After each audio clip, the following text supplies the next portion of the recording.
आज हम पढ़ने वाले हैं बोहर्स एटॉमिक मॉडल। आपको याद रखना है कि इसके पहले हम और एटॉमिक मॉडल पढ़ चुके हैं, जैसे थॉमसन एटॉमिक मॉडल और रदरफोर्ड एटॉमिक मॉडल। तो बोहर साहब ने हाइड्रोजन स्पेक्ट्रा और रदरफोर्ड एटॉमिक मॉडल को लेकर अपना खुद का एक नया एटॉमिक मॉडल प्रपोज किया, जिसे हम कहते हैं बोहर्स एटॉमिक मॉडल। इसमें उन्होंने कुछ बातें जो प्रपोज की थी, जो फैक्ट्स कहे थे, वो यहाँ लिखे हुए हैं, जिनको हम एक बार समझ लेते हैं। पहला पॉइंट लिखा हुआ है, atom has a positively charge centre which is known as nucleus. मतलब हर एक एटम में एक सेंटर होगा जिसे हम उसका न्यूक्लियस कहेंगे, और इस न्यूक्लियस पर हमेशा पॉजिटिव चार्ज प्रेजेंट होता है। जो नेक्स्ट पॉइंट है वो ये कह रहा है, negatively charge electrons revolve around the nucleus in circular path known as orbit of electron. इसका मतलब ये हुआ कि जो हमारा इलेक्ट्रॉन है वो न्यूक्लियस के अराउंड रिवॉल्व करता है सर्कुलर पाथ में, और इस सर्कुलर पाथ को हम उसकी ऑर्बिट कहते हैं। वैसे ऑर्बिट ऑफ इलेक्ट्रॉन को हम शेल ऑफ इलेक्ट्रॉन या फिर एनर्जी लेवल ऑफ इलेक्ट्रॉन भी कहते हैं या कह सकते हैं। आगे लिखा हुआ है, the force of attraction between nucleus and electron is equal to centrifugal force due to circular motion of electron. मतलब जब कोई इलेक्ट्रॉन सर्कुलर मोशन करता है अराउंड न्यूक्लियस, तो उस पर दो फोर्स लगते हैं, और ये दोनों फोर्स एक दूसरे को बैलेंस कर देते हैं, एक दूसरे के इक्वल होते हैं। पहला फोर्स होता है इलेक्ट्रोस्टैटिक अट्रैक्शन फोर्स। आपको पता होगा कि जो न्यूक्लियस है उस पर होगा पॉजिटिव चार्ज, जो इलेक्ट्रॉन रिवॉल्व कर रहा है सर्कुलर पाथ में उस पर होगा negative charge, plus minus charges हैं, तो वहां पर इलेक्ट्रोस्टैटिक अट्रैक्शन फोर्स लगता है, और इसकी डायरेक्शन टुवर्ड द सेंटर होती है। इसके बाद जो दूसरा फोर्स लग रहा है वो ड्यू टू सर्कुलर मोशन होता है। इलेक्ट्रॉन क्या करता है, सर्कुलर मोशन करता है ना, तो उसकी वजह से भी एक फोर्स लगता है जिसे हम कहते हैं सेंट्रीफ्यूगल फोर्स, और ये away from the nucleus tangent direction में लगता है। ये दोनों ही फोर्स एक दूसरे को बैलेंस कर लेते हैं। इसीलिए इलेक्ट्रॉन जो होगा वो ना तो सेंटर के पास आता है ना सेंटर से दूर जाता है, बल्कि न्यूक्लियस से एक कांस्टेंट डिस्टेंस पर, फिक्स डिस्टेंस पर रिवॉल्व करता रहता है बिना अपना डिस्टेंस चेंज किए हुए। नेक्स्ट पॉइंट यहाँ पर लिखा हुआ है, In an atom, infinite number of orbits are possible, but electron will revolve only in those orbits where value of h upon 2 pi where angular momentum mvr is either equal to h upon 2 pi or its whole multiple। कहने का अर्थ ये हुआ कि जब भी कभी electron circular path में revolve करता है तो उसका एंगुलर मोमेंटम भी होता है, जिसको हम mvr से डिनोट करते हैं। ये होगा mvr, आगे बढ़ लेंगे इसको। तो जो mvr है, एंगुलर मोमेंटम है, उसकी वैल्यू या तो किसी भी शेल के लिए इसकी वैल्यू या तो h अपॉन 2 पाई होनी चाहिए, या उसका whole multiple, double, triple, 4 time, 5 time, 6 time etcetera होनी चाहिए। अब आप लोग को याद रखना है कि हमने यहाँ पर एक फॉर्मूला लिख लिया कि mvr angular momentum is equal to nh upon 2 pi. यहाँ पर n कुछ नहीं बल्कि एक सिंपल इंटीजर वैल्यू होगा, 1 2 3 4 5 होगा। h आप जानते हैं प्लांक कांस्टेंट है, 2 एक वैल्यू है, पाई आप जानते हैं। यहाँ पर m मास ऑफ इलेक्ट्रॉन है, v वेलोसिटी ऑफ इलेक्ट्रॉन है, और r जो है वो radius of the circular path orbit है। अब मैं समझाता हूं आप लोगों को कुछ और चीजें। आपको पता होगा कि जब कोई m मास का पार्टिकल v वेलोसिटी से मूव करता है तो उसके लिए linear momentum p m into v के इक्वल होता है। लेकिन जब कोई पार्टिकल से इलेक्ट्रॉन सर्कुलर पाथ में रिवॉल्व करेगा तब इसके लिए लीनियर मोमेंटम नहीं बल्कि एंगुलर मोमेंटम आता है, और ये लीनियर मोमेंटम p अर्थात m इंटू v के प्रोडक्ट होता है radius of the circular path orbit के। मतलब अगर आप p इंटू r कर दोगे तो आपको मिल जाएगा angular momentum mvr। This mv into r is mvr, and mvr is the angular momentum of electron in any particular shell. Next point जो लिखा हुआ है, यहाँ पर लिखा है, when electron revolve in any orbit its energy is constant, the orbits are called stationary orbit. मतलब Bohr साहब ने ये कहा था कि जब कोई इलेक्ट्रॉन किसी सर्कुलर पाथ में रिवॉल्व करता है तो उसकी एनर्जी फिक्स्ड होती है। मतलब रिवॉल्व करते करते इलेक्ट्रॉन ना तो एनर्जी लूज करता है ना एनर्जी गेन करता है। मतलब जो शेल है, जो ऑर्बिट है उसकी एनर्जी क्या होगी, फिक्स होगी, इसलिए उन्हें हम क्या कहते हैं, स्टेशनरी ऑर्बिट कहते हैं। जैसे मान लीजिए कि मैं यहाँ पर लिख रहा हूँ तो ये जो है n = 1 मतलब फर्स्ट शेल है, ये जो पॉइंट है ये न्यूक्लियस हो गया, ये क्या है फर्स्ट ऑर्बिट फर्स्ट शेल, तो ये क्या होगा सेकेंड ऑर्बिट सेकेंड शेल, ये क्या होगा थर्ड ऑर्बिट थर्ड शेल, फिर ये क्या होगा फोर्थ ऑर्बिट फोर्थ शेल। अब होता यूँ है कि हर एक शेल का हर एक एनर्जी लेवल की एनर्जी फिक्स होती है, कांस्टेंट होती है और ये कभी चेंज नहीं होती। इलेक्ट्रॉन अगर फर्स्ट शेल में है एनर्जी फिक्स होगी, सेकंड में है एनर्जी फिक्स होगी, ये कभी चेंज नहीं होगी। लेकिन ऐसा पाया गया कि when you move away from the nucleus energy of the shell increases, मतलब न्यूक्लियस के सबसे पास जो शेल है वो पहला शेल है, उसकी एनर्जी सबसे कम होगी, उसके बाद जो शेल है वो सेकेंड शेल है, उसकी एनर्जी ज़्यादा होगी, उससे ज़्यादा थर्ड शेल की, उससे ज़्यादा फोर्थ शेल की। जैसे हमने बात की थी कि जैसे जैसे आप न्यूक्लियस से दूर न्यूक्लियस से अवे मूव करोगे energy of the shell increase होगा, तो यहाँ पर वही ऑर्डर लिख दिया गया है। सबसे पास फर्स्ट शेल है एनर्जी कम, उससे दूर सेकेंड शेल एनर्जी बढ़ गई, फिर थर्ड शेल एनर्जी और बढ़ जाएगी, फिर फोर्थ शेल एनर्जी और बढ़ जाएगी एंड ये सो ऑन चलता रहता है। लेकिन ऐसा पाया गया जो डिफरेंस होगा, मतलब E1 E2 में जो डिफरेंस होगा, E1 या फिर ये लिख लीजिए E2 माइनस E1, फिर इनमें डिफरेंस क्या होगा E3 माइनस E2, डिफरेंस क्या होगा E4 माइनस E3। तो यहाँ जो डिफरेंसेस हैं उनका सीक्वेंस अपोजिट होता है। Difference between second and first is maximum, difference between third and second is a bit lower, difference between fourth and third is even less as compare to difference between third and second shell. कहने का ये हुआ कि आगे बढ़ने पर energy of shell बढ़ता है, लेकिन एनी टू कॉन्सेक्यूटिव शेल के बीच जो एनर्जी डिफरेंस है वो कम होता है। यहाँ जो डिफरेंस होगा एनर्जी का वो ज़्यादा होगा, यहाँ जो डिफरेंस होगा वो कम होगा, यहाँ वाला और कम हो जाएगा। अब हम बात करते हैं नेक्स्ट पॉइंट की। यहाँ लिखा हुआ है when electron will jump from higher energy level to lower energy level it will radiate energy, मतलब एनर्जी रिलीज करेगा। And when electron jumps from lower energy level to higher energy level it will absorb energy. अब ये क्या है हम समझते हैं। तो सुनिए, जो भी शेल आप ले रहे हैं उनको आप या तो कहोगे लोअर एनर्जी लेवल या आप कहोगे हायर एनर्जी लेवल। जैसे मान लीजिए मैंने लिया है फर्स्ट शेल और मैंने लिया है थर्ड शेल, ओके, मैंने ऐसा कर लिया। अब आपको याद रखना है कि जो फर्स्ट शेल है उसकी एनर्जी कम होगी थर्ड शेल से, तो ये वाला हो जाएगा lower energy level. Third shell की एनर्जी क्या होगी, ज़्यादा होगी as compare to first shell, तो मैं इसे कहूँगा हायर एनर्जी लेवल। अब सुनिए, अगर हम इसको एक वैल्यू दे दें, मान लेते हैं कि इसकी फर्स्ट शेल की एनर्जी अगर 5 है, मान लो 5 है, ऐसा मान लेते हैं, तो सपोज ये 10 होगा या 15 होगा या जो भी होगा, मैंने ऐसा मान लिया कि ये मान लीजिए 10 है। तो अब यहाँ एनर्जी कम है तो ये हो गया लो एनर्जी लेवल, यहाँ एनर्जी ज़्यादा है तो ये हो गया हायर एनर्जी लेवल। इनकी अपनी अपनी फिक्स वैल्यू होती है जो हम आगे पढ़ेंगे, अभी हमने ऐसा मान लिया है कि ये 5 और 10 है। तो सुनिए, अगर इलेक्ट्रॉन को हायर से लोअर आना हो तो उसको अपनी एनर्जी को 10 से 5 करना होगा, मतलब 10 से 5 करने के लिए एनर्जी को लूज करना होगा। तो जब भी इलेक्ट्रॉन हायर टू लोअर आएगा वो एनर्जी को लूज करता है, रेडिएट करता है। अब उल्टा सोचते हैं, अगर इलेक्ट्रॉन को लोअर टू हायर जाना हो तो अभी एनर्जी कितनी है 5 यूनिट, कितना करना होगा 10 यूनिट।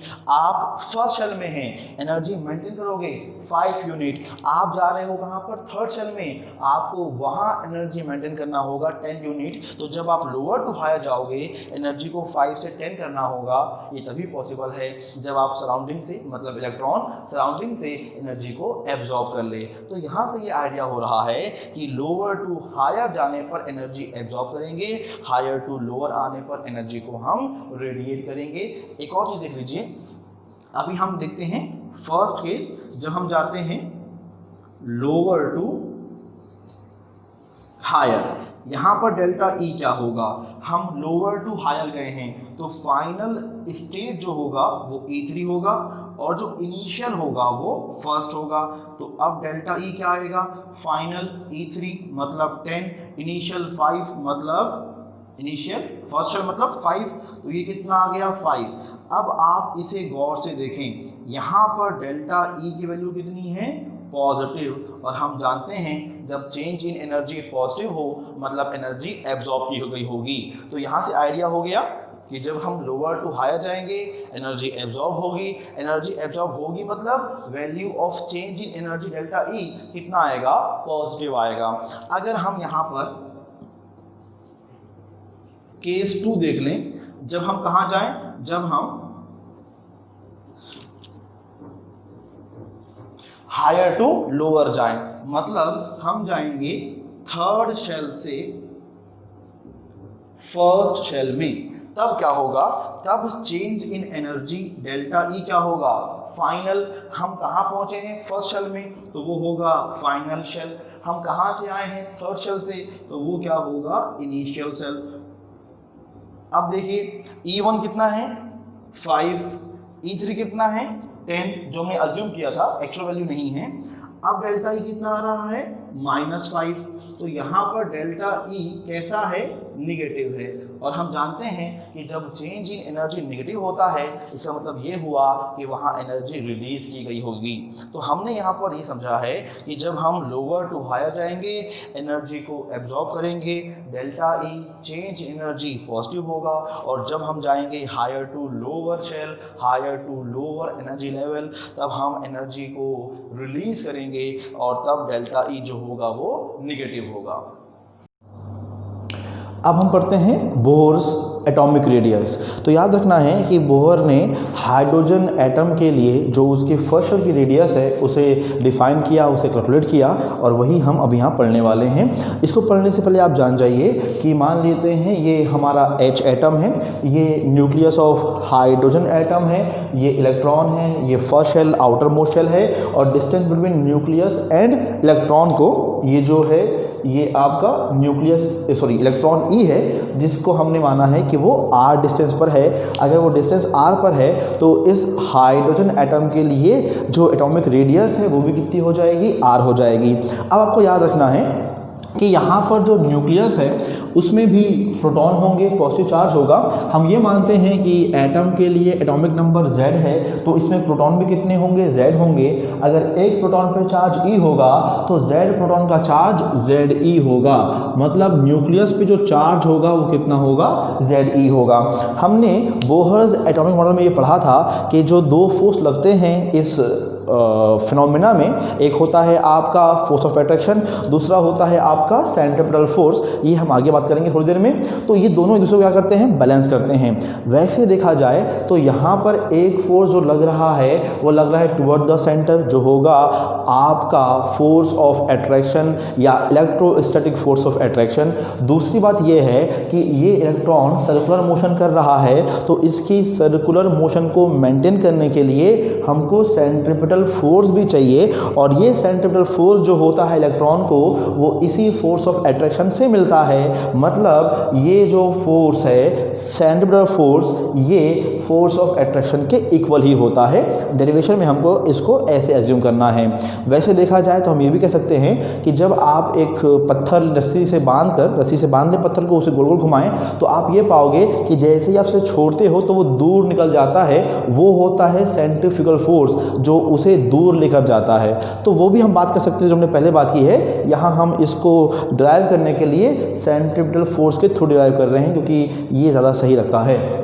खैर, अब लौटते हैं वापस। तो यहाँ पे दो फोर्स हो गए, एक हो गया फोर्स ऑफ अट्रैक्शन और दूसरा हो गया सेंट्रीपिटल फोर्स।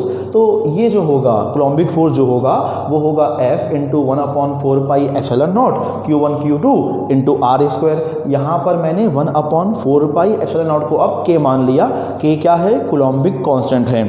अच्छा, अब यहाँ पर Q1 क्या है, तो Q1 है चार्ज ऑन न्यूक्लियस जो कि होगा ZE। Q2 क्या है, चार्ज ऑन इलेक्ट्रॉन जिसको हमने E माना है।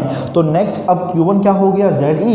Q2 क्या हो गया E, तो ये हमारा क्या है, फोर्स ऑफ अट्रैक्शन है।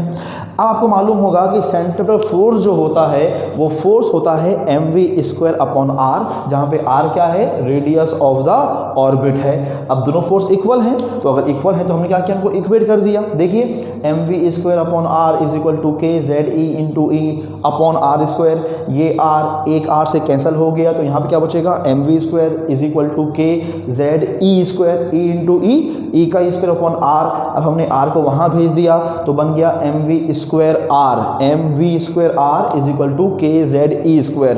अब यहाँ पर हम इस फॉर्मूला को, ये जो है mv² r जो आपकी क्वांटिटी है, उसे हम चेंज करेंगे एंगुलर मोमेंटम में। तो हमने उसके लिए इस पूरे का स्क्वायर करना है, मतलब हमें m का स्क्वायर चाहिए, v का स्क्वायर चाहिए और r का स्क्वायर चाहिए।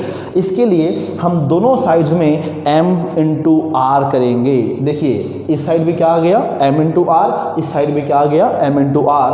तो यहाँ पर हर एक चीज़, मतलब m² हो गया, v² हो गया, r² हो गया, और यहाँ पर ये क्या रहा, सेम के जेड ई² इंटू एम आर, ये बनेगा होल स्क्वायर, ये रहेगा सेम के जेड ई² इंटू एम आर। अब यहाँ पे आपको मालूम है अकॉर्डिंग टू बोहर के जो mvr है, एंगुलर मोमेंटम है, वो nh अपॉन 2 होता है। तो वहाँ से हमने mvr की जगह पर nh अपॉन 2 पुट कर दिया, ये सेम है। अब ये n का स्क्वायर, h का स्क्वायर, 2 का स्क्वायर 4 पाई स्क्वायर आ गया, और ये सेम रहा के जेड ई² एम आर।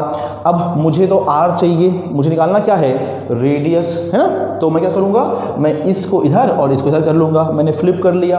अब मुझे सिर्फ r चाहिए, तो सबको मैंने नीचे भेज दिया। तो क्या आएगा, जो पहले से था n² h² 4 pi square into ये पूरा टर्म नीचे आ गया के जेड ई² एम।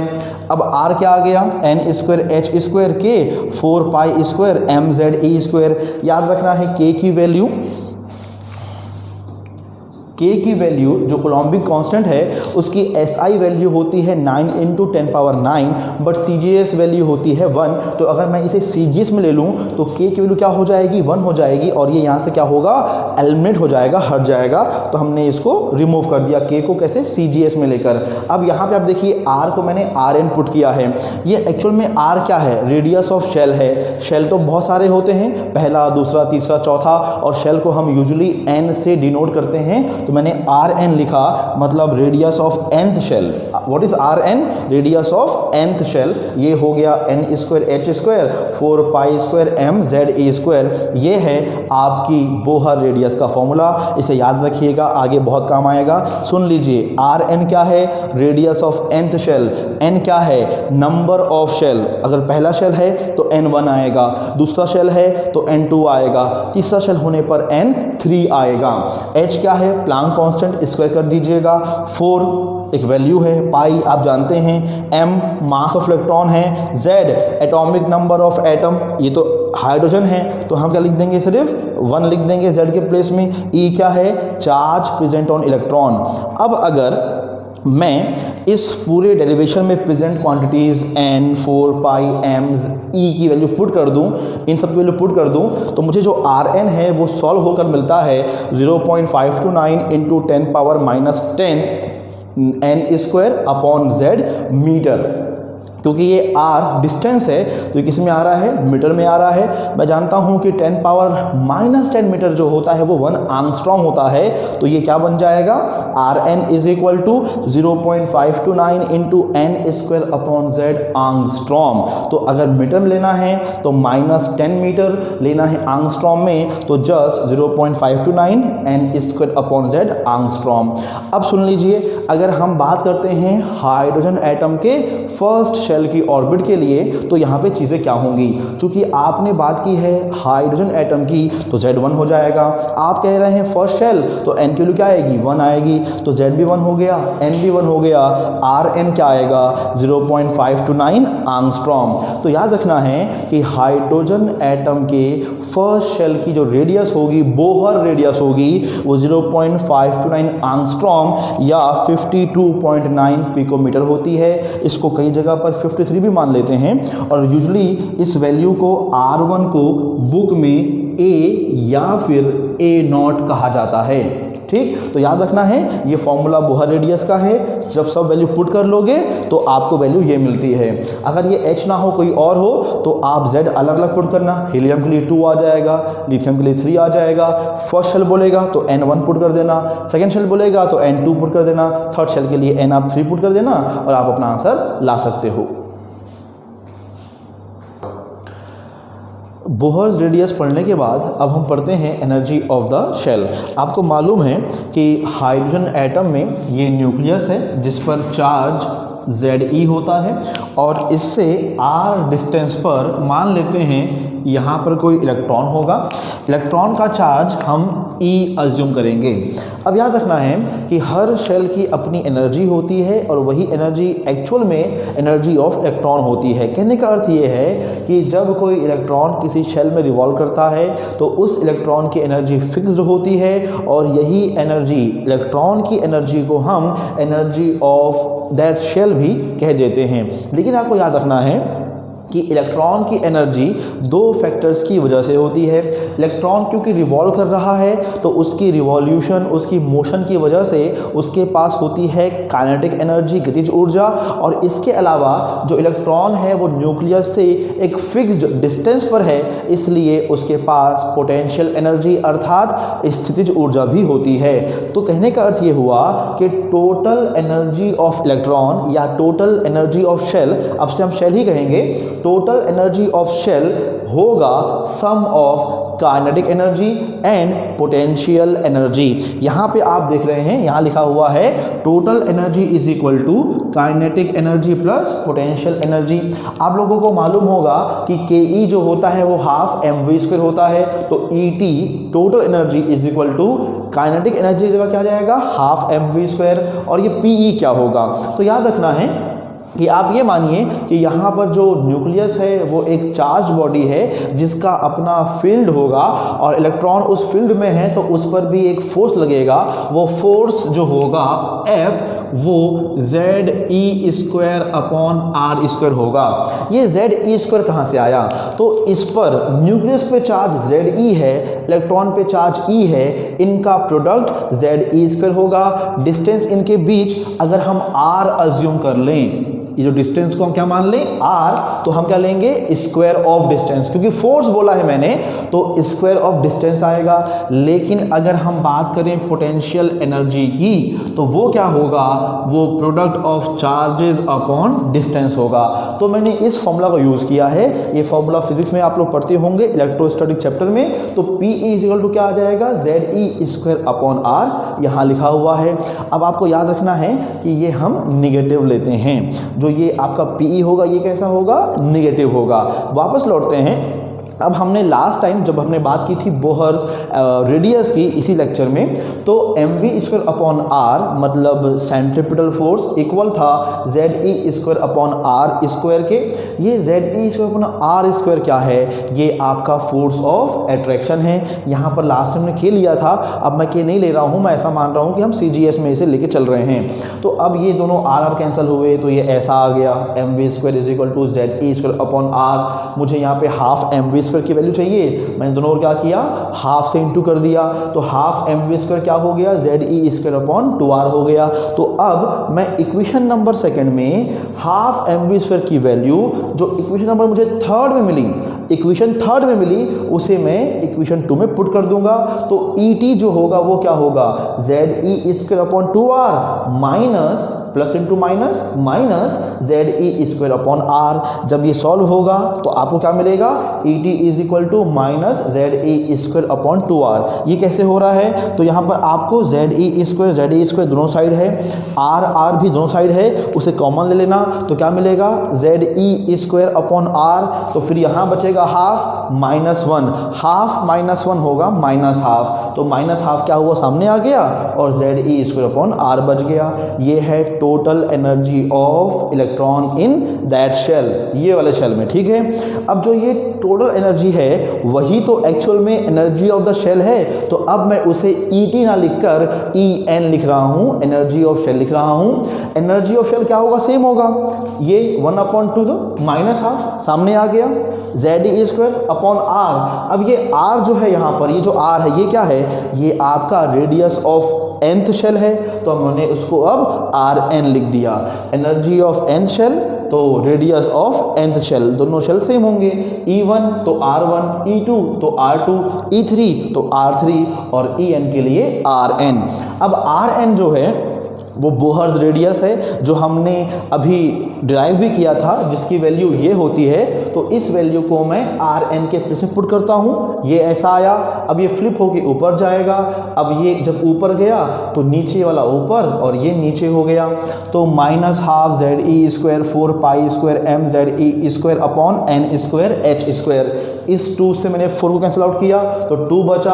अब 2 के बाद क्या आएगा, π², यहाँ पर m आ गया, z into z, z², E² into E² e⁴ upon में क्या आएगा, n² इंटू h²।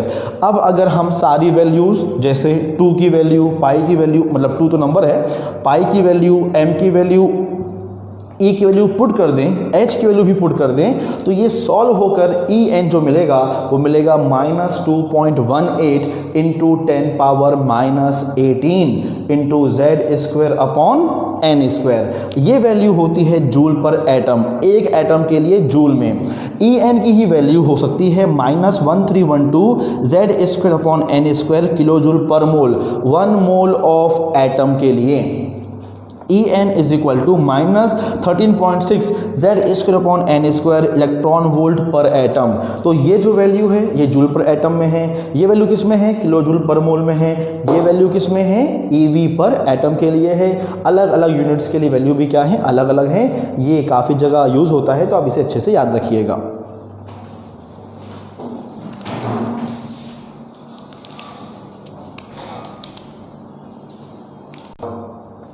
तो अभी आपने यहाँ पे जो देखा है चीज़ें, तो यहाँ पर एनर्जी 3 तरह की थी।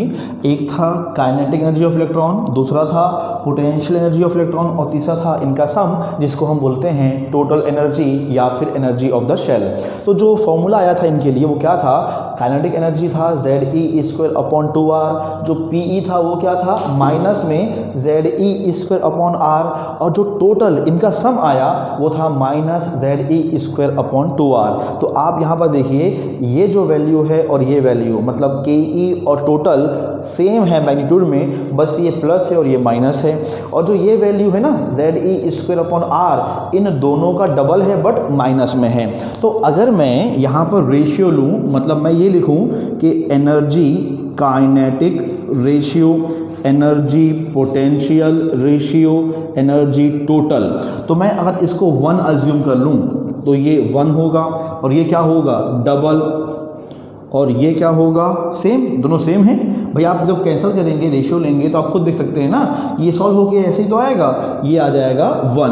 अब इशू क्या है कि ये दोनों किस में हैं, माइनस, नेगेटिव हैं, तो ये नेगेटिव आ गया। तो ये जो रेशियो है, ये रेशियो है काइनेटिक एनर्जी ऑफ इलेक्ट्रॉन का पोटेंशियल ऑफ एनर्जी इलेक्ट्रॉन से, और किसके साथ, टोटल एनर्जी ऑफ इलेक्ट्रॉन के साथ। अगर वो आपसे इन दोनों को पूछे तो आप कहोगे 1:-2। अगर वो आपसे इन दोनों को पूछ दे क्वेश्चन में तो क्या कहोगे आप, -2:-1। या फिर वो इन दोनों को पूछेगा तो आपको कहना होगा कि 1:-1। ठीक है।